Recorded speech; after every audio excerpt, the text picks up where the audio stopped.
السلام عليكم. اليوم جايب لكم قصة يهول وبدق على صاحبها في آخر المقطع. بعض الناس سبحان الله ما يعفي، ما يسامح، الصلح ما هو في قاموسه، وكل يوم يا ربي تعفي عني يا ربي تعفي عني، يطلب العفو من الله، وإذا جاه واحد يطلب منه العفو ما يعفي ويستكبر، ما يخلي له دين عند الله وعند خلقه يمكن ينفعه في يوم من الأيام، يحسب إنه في معزل عن مصايب الدنيا، وإنه دايم صاحب حق، وإن الناس بيطلبونه ويمكن يتنازل وما يتنازل، ما يدري إنه في لحظة يمكن يصبح مطلوب ويطلب الناس العفو. وتغافل الآية اللي تقول ومن عفا وأصلح فأجره على الله. الله يقول أجرك عندي، تكفل الله بأجرك، يعني لا تشيل الهم دنيا ولا آخرة. اسمعوا قصة السوري قبل سنين، عام 1402، يمكن قبل 32 سنة ولا 33 سنة.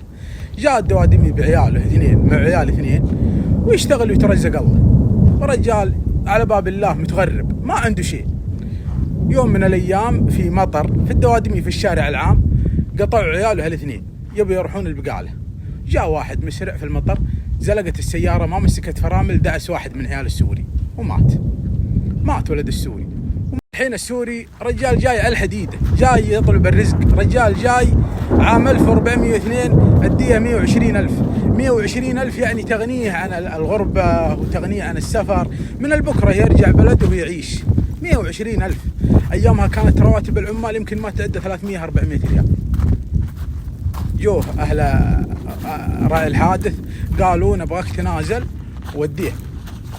قال أنا بتنازل ولا باخذ الديه. قالوا الديه حقك. قال ما باخذها بها لوجه الله، دين يحطه عند الله عشان مصايب الدنيا، ما حد يامن مصايب الدنيا.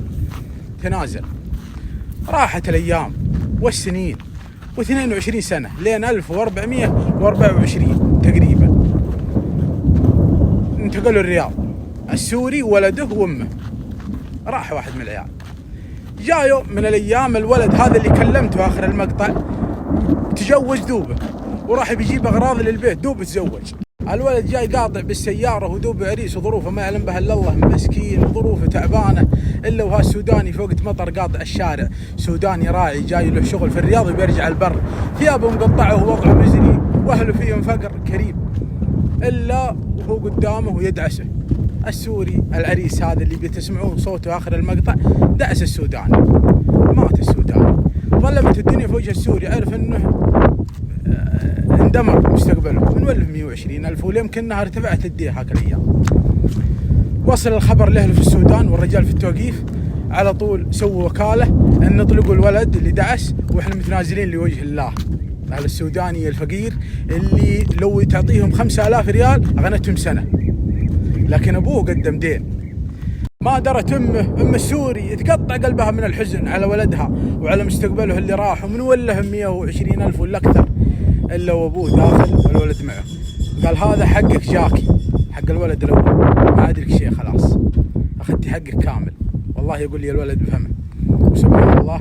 وهذه قصه من اعجب القصص. انا بدق على صاحبها الحين بس بدخل البيت، هالمطر اسردني، وسمعوا مكالمتي معه. هذه قصه عجيبه وتستحق النشر. السلام عليكم. سلام. مساك الله بالخير يا خالد. والرضا والعافية. كيف حالك؟ طيب؟ خير الله يسعدك. أقول لك أنا كلمني بقصتك أبو داوود صديقك إن كان تعرفه. والنعم والله. ما عليك زود. كلمني بقصة وأنا علمت بها الناس، وودي إن الناس يستفيدون منها، وبسمع يعني تأكيدها منك. الله يرحمه. طبعا تتكلم ذاك الوقت لا في تأمين، ما في تأمين، صح. والأمر يعني كان عندي جلل وعلى الوالدة، ويعني شيء عظيم. الله أكبر. وأنت دوبك عريس. حال وعريس توني، يعني ما فرحت بهالدنيا، قلت راحت الدنيا حالة. صحيح. ومع ذلك يا أبو ماجد ومن هناك قال الرجال هذا ما نبغى منه ولا شيء. الله أكبر. اقسم بالله يا ابو ولا. الله اكبر. ابوه يوم جاء هنا قال امي اخذتي حقك. الله اكبر. الله اكبر. ما لك شيء مره ديت وصل. ابوك يقول لامك خلاص انت اخذتي حقك. اي والله. نعم صح. دينك انت اخذتيه من ولدها الاول اللي راح. عاد انا بقص القصه هذه عاد، وحبيت والله نستاذنك ونزل صوتك نهايه القصه، يعني عشان تكون القصه واقعيه. الله يسعدك ويحفظك. ابد انا تحت امرك يا ابو ماجد، وابد والله ان شاء الله باذن الله كان الناس كلها تستفيد ويعرف ان الدنيا ان شاء الله فيها خير. الله يجزاكم بالخير. بالخير. ما كان هنا ولا هناك، والحمد لله رب العالمين. الله وفقنا سلام في ديره، حمتنا وحمت حقوقنا وحمت كل شيء وعرفت كل شيء. الله يوفقك. ما فرقت اللي صار الحادث لاهل الديره. هذا من طيبك والله. والمواطنين شالونا طال عمرك، احنا لنا 40 سنه في الديره. الله ما نلقى الا الطيب والعلم الغالي، لا من الحكومه ولا من الناس. الحمد لله. الله اكبر. الله يجزاك بالخير ويسعدك، وانا والله اني تشرفت بمكالمتك. الله يحفظك.